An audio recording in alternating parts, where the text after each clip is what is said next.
फोगाट की, जिनको हॉस्पिटलाइज भी कर दिया गया है, अस्पताल में भर्ती करा दिया गया है और वो डिहाइड्रेशन का शिकार हो गई थी क्योंकि उनके शरीर में पानी कम हो गया था।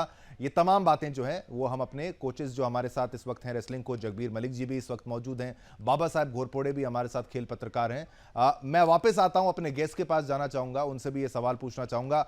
बाबा साहब घोरपड़े जी, आप खेल पत्रकार हैं, लेकिन इस मामले में जगबीर जी आप पर भी सवाल मेरा यही रहेगा, वेट मैनेजमेंट को लेकर क्या ये, मैं बाकी प्लेयर की जब बात सुन रहा था एक टेलीविजन पे तो वो बता रहे थे कि कभी कभी वेट अटक जाता है और 100 ग्राम कोई बहुत ज्यादा वेट डिफरेंस माना जाता है ओलंपिक स्टैंडर्ड्स के हिसाब से, या फिर उसको कम करने के लिए क्या किया जाता है? रेसलिंग कोचेस अगर डिहाइड्रेट वो हो गई हैं तो क्या उन्होंने पानी पीना बंद किया था वेट मैनेज करने को लेकर? अगर इसकी बारीकी को समझा पाए, खिलाड़ी क्या क्या करते हैं कि भाई चाहे वो कराटे का मैच हो, चाहे बॉक्सिंग का हो, चाहे वहां पर कुश्ती का मैच हो, वेट कैटेगरी के अंदर रहने के लिए बाबा साहब घोरपड़े जी आपको लगता है क्या किया जाता होगा कैंडिडेट्स के द्वारा, खिलाड़ियों के द्वारा?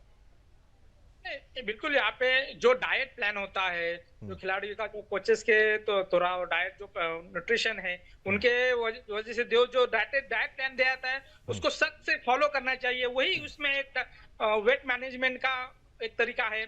और जो प्लेयर्स होते हैं जो इन कंडीशन से बाहर जाते हैं, जो जो वहाँ का जो क्लाइमेट होता है उससे भी मैच करके जो डाइट प्लान अकॉर्डिंग टू वहाँ पे वो करना चाहिए।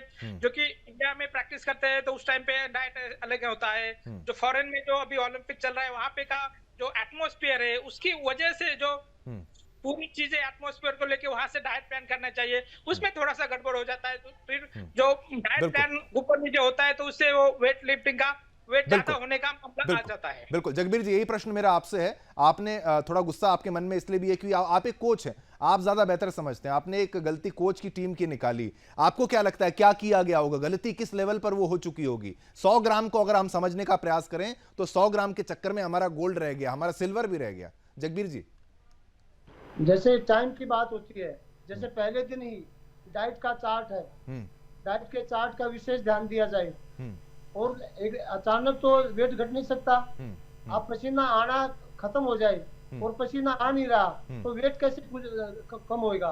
जैसे पसीना आता है ताउट से पूछते हैं, अंदर उससे पसीना मतलब वेट घट जाता है। अच्छा। लेकिन वो पसीना आना भी जब बंद हो जाए हम्म तो वो किसका है? वो मानसिक रूप से परेशान हो जाता है खिलाड़ी। तो मतलब ये सभी कोचेज की जिम्मेवारी है, अगर वो संतुलन बना करके डाइट का संतुलन रखते बिल्कुल और समय के अनुसार उसकी निगरानी रखते तो निश्चित तौर पर 100 ग्राम वेट कोई ज्यादा नहीं था, जी ये निश्चित तौर पर आ जाता। जी लेकिन वही कहे मैनेजमेंट की कहीं न कहीं कमी रही है। जी जी, बहुत बहुत धन्यवाद बाबा साहब घोरपड़े जी, खेल पत्रकार, और जगबीर मलिक जी, रेसलिंग कोच। आपसे फिर प्रयास करेंगे अगले कार्यक्रम में जुड़ने का, लेकिन अभी के लिए धन्यवाद। और फोगाट के साथ क्या हुआ यहां पर, जो जगबीर मलिक जी वो कह रहे थे कि रेसलिंग कोच तक की गलती मैं मानता हूं, टीम की गलती मैं मानता हूं कि 100 ग्राम कोई बहुत ज्यादा गैप नहीं था, लेकिन ओलंपिक्स के जो नियम है वो तो मानने पड़ेंगे। खेल पत्रकार बाबा साहब घोरपड़े ने भी अपने इनपुट्स दिए, दोनों का धन्यवाद। इसी के साथ इस बुलेटिन में इतना ही। मुझे यानी शिवम दत्त मेहता को आगे दीजिए और आशा करते हैं विनेश फोगाट के साथ आगे भला हो, कोई ना कोई उपाय